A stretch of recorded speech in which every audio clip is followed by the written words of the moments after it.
नमस्कार, मेरा नाम ज्ञानेश्वर है और आप देख रहे हैं खबरों के पीछे। रोज रात 9 बजे एक नई कहानी लेकर हम आपके सामने हाजिर होते हैं। अपराध की दुनिया की कई कही अनकही कहानियों में से एक कहानी हम आपके साथ साझा करते हैं। तो देखिए, रोहतास के दस्यु सम्राट जिसका अंत किया गया अप्रैल 1987 में 1987 में, जिसने कितने हथियार लूटे, कितने 100 लोगों की हत्याएं की नहीं पता, पुलिस रिकॉर्ड में तो कम ही नाम दर्ज हैं। तो छांगू दुसाद की कहानी को आगे हम फिर से बढ़ा रहे हैं दर्शकों की डिमांड पर। आपने कल खबरों के पीछे के एपिसोड नंबर 216 में सुना होगा कि छांगू दुसाद के मारे जाने के बाद, छांगू दुसाद को मारा गया था अप्रैल 1987 में रोहतास के थिलोई गांव में, और छांगू दुसाद समेत तमाम दस्यु गिरोहों के खिलाफ बिंदेश्वरी दुबे की सरकार ने, कांग्रेसी हुकूमत थी, रोहतास में ऑपरेशन पैंथर 2 चलाया था। तो छांगू दुसाद को तो मार दिया गया, लेकिन छांगू दुसाद का गिरोह इतना बड़ा था कि उसका सफाया नहीं हुआ। लेकिन पुलिस जो भूल करती है वह भूल कर बैठी थी। इसका अंजाम क्या होगा इसकी चिंता नहीं थी। परिणाम यह हुआ कि भुगतना जनता को पड़ा। देखिए, तब बहुत ही तेज तर्रार एसपी थे जिन्होंने बहुत सारे दस्यु सम्राटों का सफाया किया। एसपी सिंह, सुदर्शन प्रसाद सिंह पूरा नाम था। यह फीडबैक भी था कि छांगू दुसाद के मारे जाने के बाद गिरोह का नेतृत्व संभालने को जो छांगू दुसाद के कई चेले चपाटी थे या गिरोह में पायदान पर दूसरे, तीसरे, चौथे, पांचवें स्थान पर थे, उनके भीतर संघर्ष चल रहा है। लेकिन इस संघर्ष का फायदा पुलिस ने नहीं उठाया था। छांगू दुसाद की पत्नी सिमरिया देवी उसी थिलोई गांव से गिरफ्तार की गई थी जहां छांगू दुसाद को मारा गया था। तो सिमरिया देवी ने भी दूसरी पत्नी थी। उसने कहा था, देखिए, गिरोह के भीतर जगदीश शर्मा है, सुरेश पासी है, दरोगा चमार है, बिलत चमार है, सुरेश भट्ट है, ये लोग जो हैं गिरोह को संभाल लेंगे। तो पुलिस को भी इस बात की खबर थी। मैं शाहबाद रेंज के डीआईजी तब थे बायन श्रीवास्तव, उनके वक्तव्य को पढ़ रहा हूं। वे भी मान रहे थे कि 100 से अधिक अभी गिरोह में सदस्य हैं, और गिरोह की जो ताकत थी, हथियार, वह तो मिला ही नहीं था। सिमरिया देवी ने एक और नाम नहीं लिया था, वह नाम था बबन मिश्र का। यह ब्राह्मण था, लेकिन ब्राह्मण के झगड़े में यह जाकर छांगू दुसाद से मिल गया था, और इसके बाद कोहराम का दूसरा नाम हो गया था। तो बायन श्रीवास्तव का वक्तव्य यह कहता है कि जो गिरोह के भीतर की अंतिम लड़ाई थी गैंग लीडर बनने के लिए, वह लड़ाई थी सुरेश पासी और बबन मिश्र में। बबन मिश्र को कुछ ऊंची जातियों के लोग भी सपोर्ट कर रहे थे, उन्हें लगता था कि हमारे दुश्मनों को मारेगा। और सुरेश भट्ट जो एक और करीबी था छांगू दुसाद का, उसके बारे में हमने आपको बताया है कि उत्तर प्रदेश में एक लूट हुई थी जिसमें बड़ी मात्रा में सोना लूटा गया था। तो बेईमानी कर ली गई थी छांगू दुसाद के साथ, तो दोनों में खटपट हो गई थी। इसके बाद सुरेश भट्ट भागकर कोलकाता चला गया था। छांगू दुसाद ने कहा था, इधर दिखना मत, और वहीं जाकर उसने ट्रांसपोर्टिंग का धंधा शुरू कर दिया था। पुलिस के सामने दूसरी चुनौती यह थी जिसके कारण मुझे लगता है कि वह छांगू दुसाद के गिरोह की बाकी सदस्यों के पीछे नहीं लगी। यह चुनौती थी दूसरा बड़ा दस्यु सम्राट रामाशीष कोयरी उर्फ दादा, और इसके साथ ही कई यादव गिरोह, उन्हें साफ करना था। रामाशीष कोयरी उर्फ दादा तो इतना खतरनाक था कि पूछिए मत। जब उसकी पूरी कहानी लेकर आएंगे खबरों के पीछे में तो आपके रोंगटे खड़े हो जाएंगे। गांव में इसने इतने बलात्कार किए थे कि संख्या ही नहीं है। पुलिस में लोग रिपोर्ट नहीं दर्ज कराते थे, खुदकुशी कर लेते थे। और यही कारण भी बना कि बाद में जब ऑपरेशन चला तो रामाशीष कोयरी उर्फ दादा के खिलाफ पुलिस को सूचनाएं मिलने लगी। तो पुलिस छांगू दुसाद के पीछे, छांगू दुसाद का जो गिरोह बच गया था उसके पीछे अपने मुखबिरों को नहीं छोड़ रखी थी। परिणाम यह हुआ कि 8-9 जून 1987 की रात, देखिए, अब जिसे गिरोह की कमान संभालनी थी उसे यह बताना था कि अब हम कुछ भी कर सकते हैं। छांगू दुसाद मरा है, गिरोह नहीं मरा है। तो करगहर, रोहतास में ही करगहर थाना का एक गांव है इटवा। इटवा गांव जो था वह छांगू दुसाद के लिए भी आकर्षण का केंद्र था। और आकर्षण का केंद्र यह कि छांगू दुसाद जब फरारी में था या जब उसका आतंक चरम पर था, तब भी वह इस गांव के और इस गांव के इर्द गिर्द जाकर शरण लेता था। फिर जब वह मारा गया और गिरोह का गैंग लीडर बनने की लड़ाई में बबन मिश्रा सबसे आगे चल रहा था, तो उसे इसी गांव के आसपास हमला बोलना था। यह जो बबन मिश्रा था वह गिरोह को एक तरीके से अपने कब्जे में ले चुका था। सुरेश पासी से लड़ाई जरूर चल रही थी, तो बबन मिश्रा ने यह तय किया कि अब हम इटमा गांव पर हमला बोलेंगे। हमला बोलने की कई वजहें थी। विस्तार से जो वजह है उसकी चर्चा हम अगले एपिसोड में करेंगे, खबरों के पीछे के एपिसोड नंबर 218 में। लेकिन 2-3 बातें संकेत में भी बता देते हैं कि एक कोचस थाना के डेमरिया के मुखिया थे रघुवंश तिवारी। बबन मिश्रा उसे किसी कीमत पर मारना चाहता था। ठीक इसी प्रकार से बोकरी गांव के थे हरगोविंद सिंह, उन्हें मारना था। तेंदुनी गांव के थे रामासिंह सिंह, उन्हें मारना था। और इसी इटवा गांव के राम प्रसाद चौहान थे, उन्हें मारना था। ये 4 जो थे वो इसके हिट लिस्ट में सबसे टॉप पर थे। और राम प्रसाद चौहान का बड़ा बेटा हरि सिंह, इसे भी खत्म करना था। और ये जो इटवा गांव था, वहां जो छांगू दुसाद के गिरोह के दूसरे लोग थे, वे इस गांव से वास्ता रखते थे, जिसमें मशहूम मियां था। मशहूम मियां ने गांव के कई लोगों से रंगदारी की मांग की थी, लोगों ने इंकार किया था। घुलेटन चमार था, कैलाश राम था। तो 8-9 जून की रात को, 8 जून 1987 की रात ही कह लीजिए, बबन मिश्रा को सब कुछ पता था और सभी लोग उपस्थित रहेंगे यह जानता भी था। तो ये जो राम प्रसाद चौहान थे, गांव के दबंग व्यक्ति थे, संपन्न व्यक्ति थे, इनके घर में भी काफी हथियार था। और वो दौर था जब इतने सारे डकैत रोहतास में थे, तो पुलिस वालों ने भी जो किसान थे और गांव के दूसरे लोग थे, उन्हें जायज नाजायज हथियार रखने की छूट देती थी। राम प्रसाद चौहान के घर में भी 12 बंदूकें थी। मतलब घर का मतलब अपने परिवार में और बगल के परिवार में। 2 बंदूकें तो विशेष तौर पर छांगू दुसाद से लड़ने के लिए दी गई थी। तो इसका आशय यह था कि इस परिवार से छांगू दुसाद की लड़ाई थी और बबन मिश्रा की लड़ाई इस रघुवंश तिवारी से थी, तो उसे बदला लेना था। तो 8 जून 1987 की रात राम प्रसाद चौहान की बेटी की शादी थी। अब बेटी की शादी थी तो सभी लोगों को जुटना था। और ये जो बारात आई थी वो आरा नगर के मझौमा मोहल्ले के त्रिभुवन सिंह के घर से आई थी। मतलब त्रिभुवन सिंह के बेटे की शादी राम प्रसाद चौहान की बेटी से हो रही थी। नाच गाने की व्यवस्था थी, भोज भात का इंतजाम था। 8 जून की रात बारात लगने के बाद देखिए, अब बारात पक्ष के कुछ लोग सामियाने में थे, वहां नर्तकी नाच रही थी, मतलब डांसर बुलाई गई थी। और इधर वैवाहिक कार्यक्रम को आगे बढ़ाया जा रहा था। तभी रात के करीब 11 बजे गुरहत्ती का कार्यक्रम चल रहा था। जो बारात पक्ष के लोग थे, इस रस्म को पूरा करने को जहां विवाह स्थल था, मतलब राम प्रसाद चौहान का घर, वहां गए हुए थे। जनमाशा में बारात पक्ष के बाकी लोग और गांव के दूसरे लोग बड़ी संख्या में जमा थे। कुछ लोग सो रहे थे और बड़ी संख्या में लोग नाच देख रहे थे। तो गुरहत्ती का कार्यक्रम अभी शुरू ही हुआ था कि अचानक से फायरिंग शुरू हो गई और ताबड़तोड़ फायरिंग। अब ये फायरिंग हर्ष फायरिंग नहीं थी, यह लग गया कि न कुछ तो हो गया। देखिए, परिजनों को भी इस बात का एहसास था कि इस बारात पर हमला हो सकता है, इस वैवाहिक कार्यक्रम पर छांगू दुसाद हमला कर सकता है। यह एहसास कैसे था वो हम आपको आगे बताएंगे। तो फायरिंग शुरू हो गई और यह फायरिंग लोग संभलते इसके पहले ही राम प्रसाद चौहान का बड़ा बेटा हरि सिंह भागते हुए आया और बोला कि छांगुर के पार्टी हमला कर दिले बा। तो अब यह जो खबर थी वह तो सन्नाटे को चीरने वाली खबर थी, लेकिन अब बचना था। लोगों ने फटाफट घरों के दरवाजे बंद किए और छत पर सीधे चले गए। जिनके पास हथियार था उन्होंने मोर्चा ले लिया। अब मोर्चा ले लिया तो छत पर से भी गोली चलने लगी और बाहर से जो छांगू दुसाद की पार्टी के डकैत थे, जिसे लीड कर रहा था बबन मिश्रा, वह भी गोली चलाने लगा।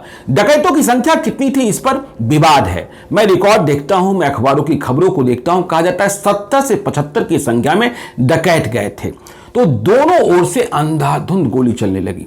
तो एक दस्ते ने राम प्रसाद चौहान के घर पर हमला बोला और जब छत से भी मोर्चा ले लिया गया तो इन लोगों ने गुस्से में क्या किया, घर के दालान के पास जो कुछ बैठक खाना बना हुआ था वहां आग लगा दिया। वहां आग लग गई और वहां भी कई लोग बैठे हुए थे और यह फायरिंग दोनों तरफ से कई घंटों तक चलती रही। तो एक मोर्चा घर पर, दूसरा मोर्चा डकैतों ने क्या किया कि वह सामियाना जहां नाच चल रहा था, जहां बारात पक्ष के लोग थे और सरात पक्ष के लोग भी नाच देखने को जुटे हुए थे, वहां पहुंचकर मैदान, मतलब मैदान में ही था इस जो सामियाना लगा था, वहां फायरिंग शुरू कर दी गई। और फायरिंग शुरू करते ही इन डकैतों ने जनरेटर की बत्ती गुल कर दी। तब पेट्रोमैक्स आता था, पेट्रोमैक्स को बुझा दिया गया, तोड़ दिया गया और अंधेरे में गोलियां चलने लगी। और गोलियों के बीच यह जो बबन मिश्र था, जो छांगू दुसाद का उत्तराधिकारी बनना चाहता था, वह चिल्लाने लगा, कहां है रघुवंश तिवारी, निकलो बाहर, कहां है हरगोविंद सिंह, निकलो बाहर, कहां है रामाशीष सिंह, निकलो बाहर, कहां है राम प्रसाद चौहान, उतरो बाहर, उतरो नीचे। तो गोलियां लगातार चलती रही। अब जो खबर है कि रघुवंश तिवारी गांव में आए जरूर थे। देखिए, मैं पटना जोन के आईसी जाफर इब्राहिम का एक वक्तव्य देख रहा हूं जिसमें वह कहते हैं कि रघुवंश तिवारी को छांगू दुसाद गिरोह से खतरा था, इसलिए उन्हें एक सेक्शन पुलिस बल भी दिया गया था। लेकिन 8 जून 1987 की रात वे इस बारात में शामिल होने को, मतलब शादी में शामिल होने को, बारात पक्ष से नहीं थे, सरात पक्ष से थे, मतलब लड़की के पक्ष से थे, अपने लोगों के साथ निहत्ते ही आ गए थे। यह संयोग कहिए कि जब हमला हुआ तो रघुवंश तिवारी न रामप्रसाद चौहान के घर के भीतर थे और न ही सामियाने में थे। किसी तरीके से कमरे में बंद कर शादी समारोह क्या होता, सिंदूरदान क्या होता, लड़का और लड़की को बंद कमरे में बचाकर रखा गया था। तो खैर, तो रात भर यह सब चलता रहा। जब सुबह को 4 बजे और गोलियों की आवाज बंद हो गई, चारों तरफ आग दिखाई पड़ रही थी, तो लोग निकले और जब शामियाने के पास पहुंचे, दालान के पास गए तो देखा कि लाशें पड़ी हुई हैं। जो मीडिया रिपोर्ट्स है, देखिए 8 जून 1987 की घटना है। पहली खबर प्रकाशित हुई 10 जून 1987 को। पहले यह कहा गया कि 12 लोगों को गोलियों से छलनी किया गया है। फिर यह बात आई कि 8 लोग ही मारे गए हैं। लेकिन कैसे और किस कदर लोगों को मारा गया, जब आपको बताएंगे तो रोंगटे खड़े हो जाएंगे। गोलियां बरस रही थी। गोली किसे लग रही है यह किसी को पता नहीं था। बबन मिश्रा ने जाते जाते नारा लगाया था, बबन बाबा जिंदाबाद, मतलब जो साथ में लोग थे, खून का बदला खून से लेंगे। तो खून का बदला खून से लेंगे, या खून का बदला खून से ले चुका था। अब इसका बदला लेने का जो 2 कारण था, वह छांगू दुसाद का उत्तराधिकारी बनना और रघुवंश तिवारी और रामप्रसाद चौहान से अपना हिसाब किताब निपटाना। हिसाब किताब क्या है वो अगले एपिसोड में बताने वाले हैं। लेकिन सुबह 4 बजे जब लोग, गांव के लोग निकले, तो उन्होंने गोलियों से छलनी जिन लोगों को देखा, आंखों में कितने आंसू आए होंगे आप सोच नहीं सकते होंगे। जो घायल थे वो चित्कार रहे थे, छटपटा रहे थे और इन बेरहम डकैतों, अपराधियों की गोली से 7 साल का आशुतोष छलनी हुआ था, 12 साल का पप्पू छलनी हुआ था, 4 साल का अशोक घायल था, शायद बाद में उसकी भी मौत हो गई थी। वो डांसर मंजू जो 14 साल की थी, जो इस हमला के वक्त नाच रही थी, बारात पक्ष और लड़की पक्ष के लोगों का मनोरंजन कर रही थी, वह भी उस गोलीबारी में शिकार हो गई थी, मर गई थी।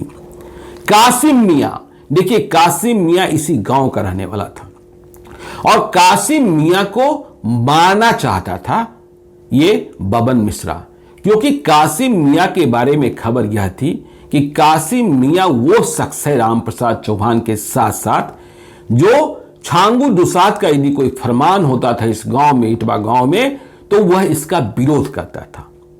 तो छांगू दुसाद का विरोध कासिम मियां को महंगा पड़ा और इस गोलीबारी में जो वांटेड लोग थे उनमें इकलौता मारा जाने वाला यही था। इसकी उम्र 60 साल थी।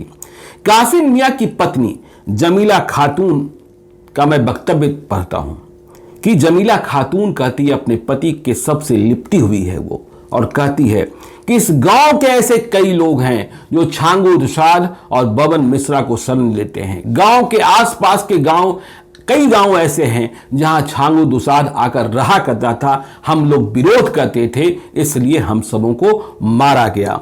तो जमुना पांडे 30 साल गोलियों से छलनी कर दिए गए। राजेश्वरी सिंह 32 साल गोलियों से छलनी कर दिए गए। सत्यनारायण सिंह 60 साल गोलियों से छलनी कर दिए गए। शुभ नरेश सिंह 25 साल गोलियों से छलनी कर दिए गए। तो ये लोमहर्षक नरसंहार किया बबन मिश्रा ने छांगू दुसाद के मारे जाने के बाद पहला नरसंहार। ऐसी भी बात नहीं कि पुलिस को खबर नहीं थी, पुलिस को पहले खबर दी गई थी। मैं दस्तावेज देख रहा हूं जो मेरी रिसर्च टीम ने मेरे सामने उपस्थित किया है। जब देहरी ऑन सोन के एएसपी थे केएस द्विवेदी, जो बाद में बिहार पुलिस के डीजीपी तक बने, वे केएस द्विवेदी, उन्होंने कहा कि हां खबर थी लेकिन संसाधन कम थे।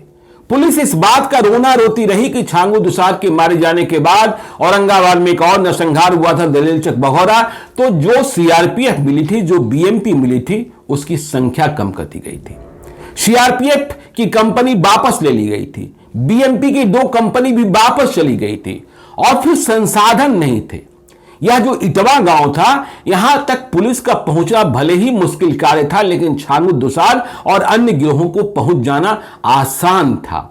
तो यह छांगू दुसाद के मारे जाने के बाद छांगू दुसाद का पहला नरसंहार था, जिसने इस बात की गवाही दी थी कि जैसा सुमेरिया देवी कह रही थी कि छांगू दुसाद भले मारा गया है, छांगू दुसाद का गिरोह नहीं मरा है, वह भी जिंदा है। गांव गांव में लोग हैं और उसे सपोर्ट करने वाले गांव के चौकीदार से लेकर पुलिस थानों में मौजूद लोग हैं। तो यह नरसंहार हो गया। पुलिस अगले दिन पहुंची। अब जब यह नरसंहार हुआ तो इस गांव में भी बदला लेने की भावना जगी। अब बदला किससे ले? तो बदला तो बबन मिश्रा से लेना था। बबन मिश्रा से बदला कैसे होगा, क्या होगा, यह बड़ी बात थी। और यह जो बबन मिश्रा था वह अब पूरे संरक्षण में, या कहें कि पूरे सुरक्षा कवच में, छांगू दुसाद गिरोह में मुख्य रूप से तो दलित दस्यु ही थे, क्योंकि छांगू दुसाद ने अपनी पैठ, छांगू दुसाद ने अपने को गॉडफादर दलितों का ही बनाया था। सबसे पहले छांगू दुसाद ने भूमियार और कुर्मी जाति के लोगों का खून करना शुरू किया था। जब इससे आगे वह बढ़ा तो उसके निशाने पर राजपूत और कुर्मी आए थे। पहले उसके निशाने पर भूमियार और कुर्मी थे, लेकिन बाद में राजपूत और ब्राह्मण को भी उसने ठोकना शुरू कर दिया था। तो अब इस नरसंहार के बाद, इटवा नरसंहार के बाद, पुलिस के सामने एक नई चुनौती पैदा हुई। देखिए, तब उसी जिले से मंत्री हुआ करते थे महावीर पासवान, कांग्रेस के। उन्होंने कहा कि देखिए, मुझे 2 दिनों के बाद भी मुझे घटना के बारे में विस्तृत जानकारी नहीं है, मैं घटनास्थल पर नहीं गया हूं, जाएंगे, जो कुछ जानता हूं वह अखबारों से ही जानते हैं, इसलिए विस्तृत जानकारी लेने के बाद ही कहेंगे। देखिए, मैंने आपको पहले भी बताया है और छांगू दुसाद के एपिसोड में भी बता रहे हैं कि वहां जितने दस्यु सम्राट थे उन्हें अपनी अपनी जाति के राजनीतिज्ञों का समर्थन प्राप्त था और वे अपने दुश्मनों को इन दस्यु गिरोहों से निपटाते थे। आपको हमने वो डायरी का किस्सा भी बताने को कहा है, बताएंगे जल्दी कि डायरी में ये डकैत किस तरीके से पूरी बातें लिखा करते थे। तो आज छांगू दुसाद की कहानी में इतना ही। कल आपको बताएंगे इटवा नरसंहार की पृष्ठभूमि, बबन मिश्रा की कहानी, बबन मिश्रा की रघुवंश तिवारी से अदावत की बात, गांव में कितने हथियार और बाकी सब कुछ जो आज नहीं बताए हैं। तो देखते रहिएगा खबरों के पीछे को। यदि अब तक आपने हमारे YouTube चैनल खबरों के पीछे को सब्सक्राइब नहीं किया है तो जरूर कर लीजिएगा, और यदि इस वीडियो को आप फेसबुक पेज के माध्यम से देख रहे हैं तो पेज को लाइक कीजिएगा। एक और अनुरोध चलते चलते, यदि आप मुझसे कोई कहानी सुनना चाहते हैं, मुझे कोई कहानी बताना चाहते हैं, कोई भूल सुधार चाहते हैं या सीधे तौर पर संपर्क करना चाहते हैं तो आप हमें gyaneshwarlive@gmail.com पर मेल कर सकते हैं। देखिए, मुझे कोई कहानी बताने को आप कह रहे हैं और आपके संज्ञान में यह बात है कि वह बात किस साल की है, किस तारीख की है, किस महीने की है, तो जरूर बताएं। आप अपना नंबर भी लिखकर भेज सकते हैं, जरूरत होने पर हम आपसे सीधे संपर्क करेंगे। तो आज दीजिए इजाजत, बहुत बहुत धन्यवाद। मिलते हैं आगे की कहानी के साथ कल रात 9 बजे।